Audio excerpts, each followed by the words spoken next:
Bonjour, gérer les heures en dépassement du temps de contrat à payer et celles à récupérer, c'est simple sur Combo. Dans cette vidéo, vous allez découvrir comment choisir entre rémunérer les heures en dépassement du temps de contrat, les faire récupérer ou un combiné des deux, mais aussi comment piloter les soldes de récupération de vos salariés et comment les poser sur le planning. Petit conseil si vous ne l'avez pas encore fait, je vous invite à visionner la vidéo qui présente le rapport de paie sur Combo. En 10 minutes, on vous présente comment créer votre rapport de paie et le vérifier, avant de pouvoir le télécharger pour l'envoyer à votre comptable. Cette vidéo vous donnera les prérequis nécessaires pour bien comprendre ce qui va suivre. C'est déjà fait? Alors commençons sans plus tarder. En paye, vous l'aurez compris, il existe 3 manières de traiter les heures en dépassement du temps de contrat. Les rémunérer, les faire récupérer ou un mélange des deux. Ça tombe bien, tout est possible sur Combo. Pour cela, rendez-vous dans la partie rapport de Combo et rentrez dans le détail de votre période de paye, créée au préalable. Cliquez ensuite sur l'onglet repos compensateur, communément appelé récup. Dans cette partie du rapport de paye, vous allez pouvoir choisir de transformer les heures en dépassement du temps de contrat en repos compensateur. Je vous propose maintenant de rentrer dans le vif du sujet, mais comment on fait? Dans les colonnes suivantes, nous retrouverons la répartition du nombre d'heures en dépassement du temps de contrat par tranche de majoration. Ces majorations dépendent de votre convention collective, que vous avez bien configurée dans votre compte, dans la partie configuration.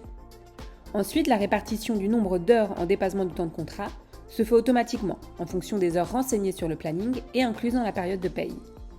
Par défaut, ces heures sont à payer. Par tranche de majoration, vous pouvez ensuite choisir de tout faire récupérer en cliquant juste ici. Et il est également possible de choisir d'en transformer une partie en indiquant le nombre d'heures dans la case correspondante. Une fois que vous avez fait la répartition que vous souhaitez, pensez bien à enregistrer pour que tout soit bien pris en compte. Tout à droite, les colonnes se mettront donc à jour. On retrouvera le total d'heures en dépassement du temps de contrat à payer, 1 heure dans le cas de Pull-Poussin, et le total des heures en repos compensateur, ainsi que le nouveau solde.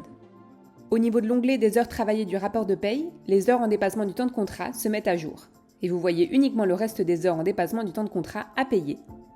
Les heures transformées en repos compensateur n'y paraissent plus. Je sais, le suspense est insoutenable. Et maintenant, qu'est-ce qu'on en fait de ces repos compensateurs? Je vous en dis plus tout de suite.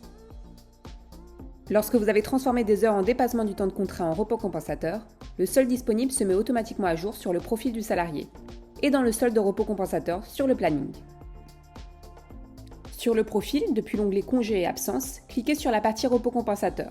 Vous pouvez accéder alors à tout l'historique des récupérations et saurez quand est-ce que le solde a été alimenté par des heures en dépassement du temps de contrat, transformées en repos compensateur, ou alors quand est-ce que les récup ont été posés sur le planning. À la mise en place de Combo dans votre organisation, vous pouvez mettre à jour les soldes de repos compensateur de vos salariés manuellement.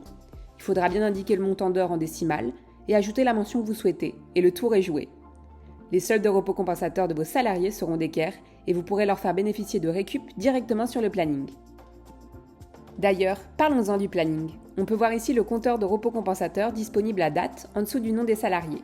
Ce solde correspond à toutes les heures en dépassement du temps de contrat des périodes de paye précédentes, transformées en repos compensateur, moins tous les repos compensateurs déjà posés sur le planning sur les journées précédentes. Pour poser un repos compensateur, rien de plus simple. Cliquez sur la case de la journée du salarié concerné, rendez-vous dans l'onglet Absence, puis choisissez l'absence repos compensateur. Il ne vous reste plus qu'à indiquer les horaires auxquels aura lieu la récup, et le solde de repos compensateur se mettra automatiquement à jour.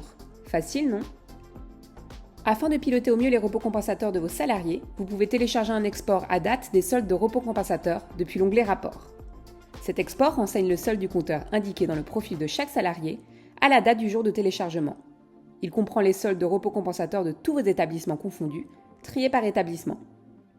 Ça y est, vous êtes incollable sur les repos compensateurs. Vous avez appris tout ce qu'il vous faut pour transformer les heures en dépassement du temps de contrat de vos employés en repos compensateurs depuis le rapport de paye, pour leur en faire bénéficier sur le planning et piloter leur solde depuis leur profil. Maintenant, à vous de jouer!